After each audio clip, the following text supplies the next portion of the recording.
Yo, selamat datang di channel Warga Anime, warganya para wibu sedunia. Dan masih bersama Mr. Q di sini. Pada kesempatan kali ini, Mr. Q akan menceritakan alur cerita manhwa Solo Leveling Ragnarok Season 2, chapter 50 sampai chapter 51. Dan sekali lagi, ini adalah lanjutan manhwa yang sudah hiatus sekitar 4 bulan yang lalu. Di sini kita akan diperlihatkan Suho yang telah membagikan para kriminal menjadi prajurit bayangan, dan kita juga diperlihatkan munculnya Hunter Rank S Baekhyunho bersama putrinya yang berada di tengah kekacauan. Dan langsung saja, tanpa basa-basi lagi, mari kita mulai.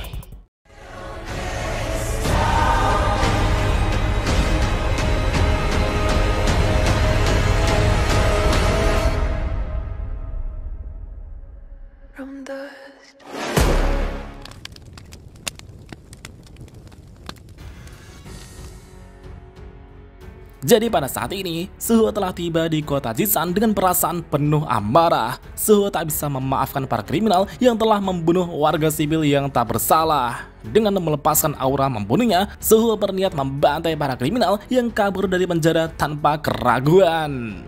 Dan pada saat itulah, para kriminal mengangkat senjata mereka dan mulai menyerang Suho secara bersamaan. Akan tetapi, Suho dengan cepat menghantam tangan kriminal itu hingga patah dan sekaligus merampas pisaunya. Dalam sekejap mata, Suho langsung mencincang kriminal itu dengan pisau tersebut. Alhasil, kriminal itu pun dipenuhi luka tusukan dan tombang saat itu juga. Suho kemudian membuang pisaunya dan berjalan secara perlahan mendekati kriminal lainnya. Kriminal yang kini berada di hadapan Suho itu pun gemetar ketakutan dan tak mengerti apa yang sedang terjadi. Dalam hati ia berkata, "Ini tak mungkin. Meskipun aku sudah memakan Star Fragment, tapi kenapa aku masih tak bisa melihat pergerakannya? Apa-apaan ini?" Dan seketika itu juga, satu pukulan kuat Suho langsung menghantam kepala kriminal itu hingga remuk tak karuan. Bahkan saking kuatnya, kriminal itu sampai terhempas menabrak dinding di sana. Namun dari belakang, dua kriminal kini telah melesat dengan cepat dan siap menebas Suho saat itu juga. Tapi tiba-tiba, bayangan Suho meluas ke belakang dan keluar tombak-tombak tajam secara mengejutkan. Tombak-tombak hitam itu pun menembus tubuh kedua kriminal itu dengan brutal. Darah mereka pun muncrat hingga membasahi dinding di sana. Setelah Suho menghabisi kriminal yang ada di sini, sebuah tangan kemudian meraih pundaknya.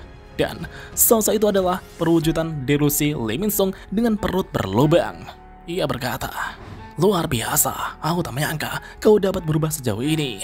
Meski kau dapat menundukkan mereka dengan mudah, tapi kau lebih memilih menghabisi mereka semua. Kau bahkan tak membedakan manusia dan monster. Sepertinya kau telah berubah menjadi monster itu sendiri." Hahaha. Suho kini terdiam sesaat dan kemudian memanggil Beru. Suho berkata, "Beru, makan para kriminal ini dan baca ingatan mereka. Kita harus tahu siapa dalang di balik semua ini dan alasan kenapa para kriminal yang kabur dari penjara malah menyerang warga sipil." Beru menjawab, "Baiklah Monark Muda." Karena Beru melihat Suho begitu dingin, Beru kemudian bertanya, "Apa Anda baik-baik saja, Monark Muda? Aku mengerti hasrat Anda untuk menyelamatkan manusia, tapi apakah aman tanpa menyembunyikan identitas Anda?" Suho menjawab, "Sejujurnya, aku datang ke sini untuk menyelamatkan orang-orang, tapi semakin kupikir, semakin kesal aku jadinya. Tujuan kita adalah melawan Apostoli Tarim. Jika para Awakener terus bertarung satu sama lain seperti ini, kita tidak akan bisa mengatasi Apostoli Tarim. Jika terus begini, kita hanya akan mempersulit Ayah. Itulah alasanku tak akan bersembunyi lagi. Aku akan maju menyatukan semuanya. Baik itu para pewaris monark yang tersisa, para hunter, para penjahat, semua item dan bahkan monster sekalipun akan kusatukan. Semua kekuatan di dunia ini yang bisa menantangi Tarim akan kukumpulkan semua di bawah kendaliku. Bahkan tak peduli dengan cara apapun itu."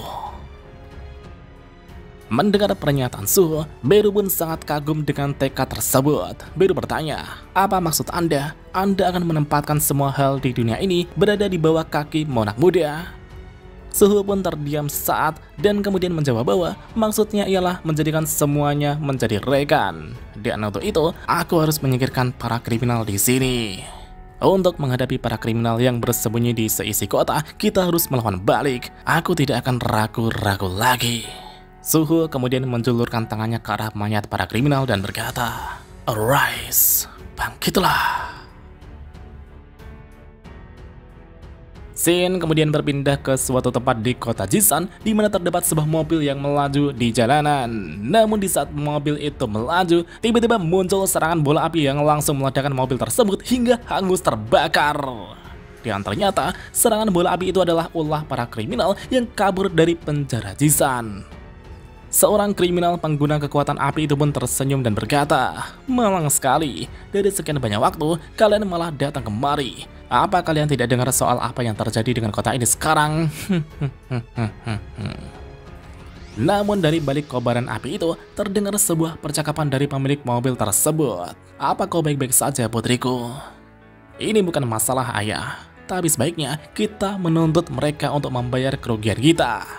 Seorang di balik kobaran api itu kemudian memegang pintu mobil yang terbakar dan langsung melemparkan pintu tersebut. Pintu mobil itu pun terlempar dengan kuat di sudut gedung tempat para kriminal itu berdiri. Para kriminal itu pun sangat terkejut saat melihat siapa yang muncul di balik kobaran api tersebut. Dan ternyata pemilik mobil yang dibakar itu adalah Hunter Rank S Baek Yoon-ho yang juga sekaligus ketua Guild White Tiger. Baek Yoon-ho kini berjalan keluar melewati kobaran api dengan sangat kesal. Itu karena insiden ini merusak momen piknik keluarganya. Sedangkan di belakangnya ada putrinya yang bernama Baek Mi-ho yang juga sekaligus wakil ketua Guild White Tiger. Ia kini juga sangat marah karena perjalanannya diganggu di tengah jalan.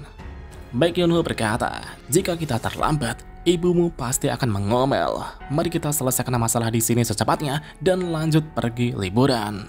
Ia kemudian menatap para kriminal dan berubah menjadi setengah binatang buas.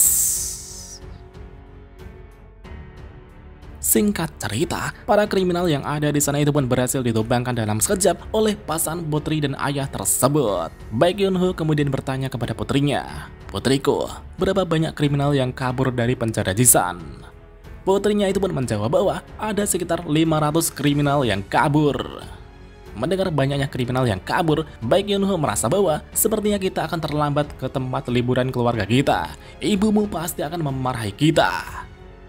Baek Mi-ho juga mengatakan bahwa ketua asosiasi dan 3 Hunter Rank S sedang dalam perjalanan kemari dengan menggunakan helikopter.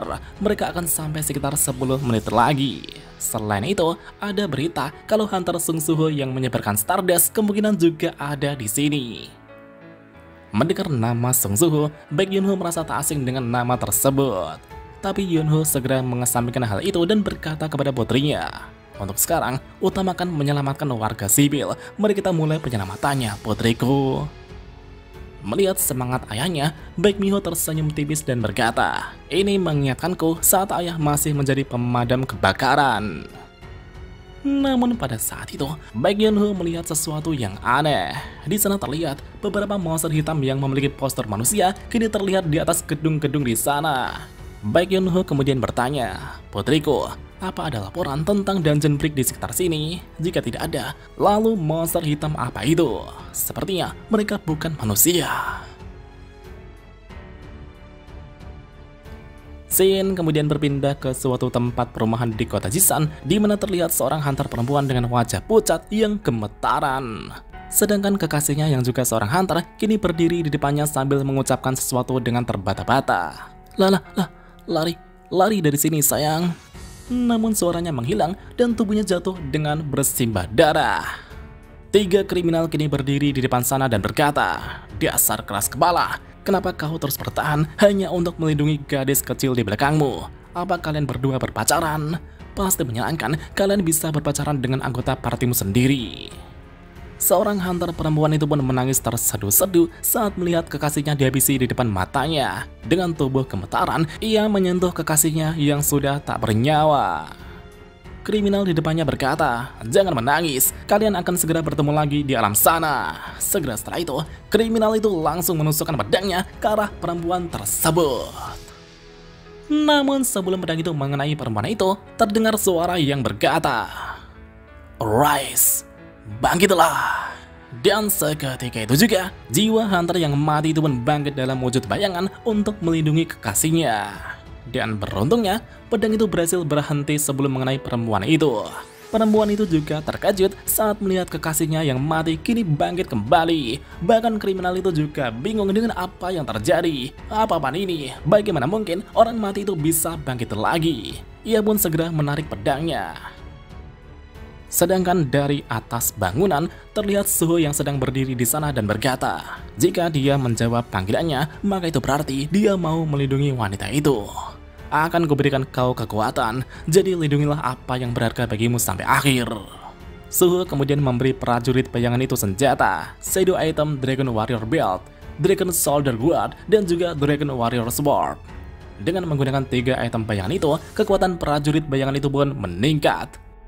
Dengan mata penuh amarah, prajurit bayangan itu pun langsung melepaskan basan ke arah semua kriminal yang membunuhnya.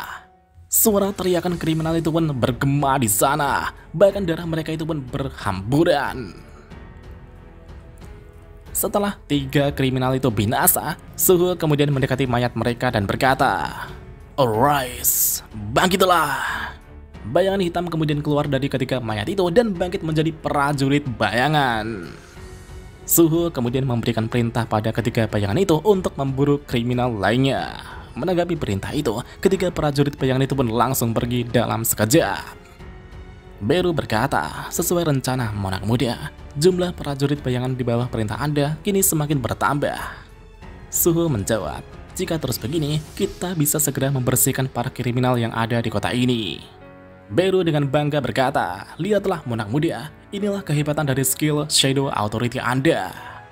Suho pun mengakuinya, walaupun dulu Suho mengira skill ini tak berguna, tapi ternyata skill ini hebat juga. Ya, skill ini sungguh hebat.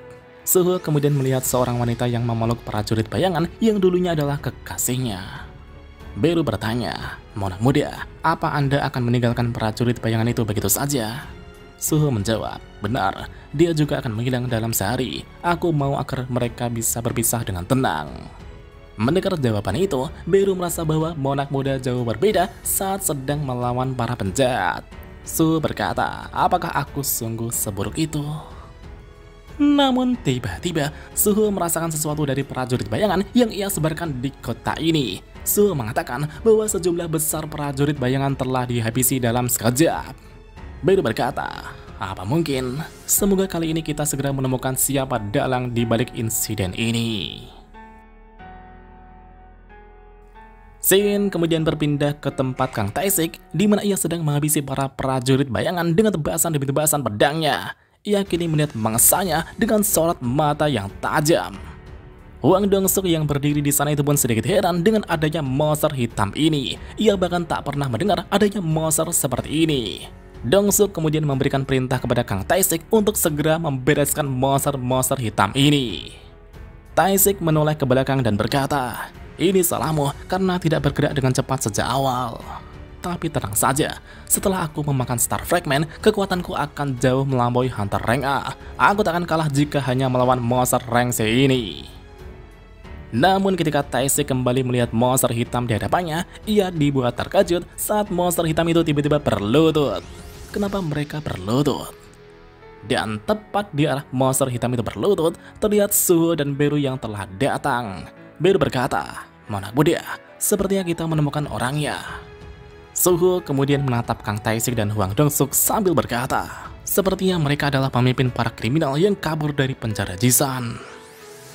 Hwang Dong-suk menatap Suho dan bergumam, ada apa dengan bocah ini? Apa dia berani meremehkanku?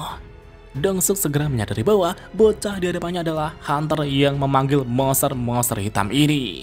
Dong-suk merasa orang di hadapannya adalah Hunter tipe Summoner. Dan sekarang, Suho kini telah berdiri di hadapan Dong-suk dan bertanya, aku punya pertanyaan untukmu. Apa kalian juga tahu tentang Apostoli Talim sama seperti Lee Min-sung? Dan apakah yang akan terjadi berikutnya? Mari kita lanjut di part selanjutnya.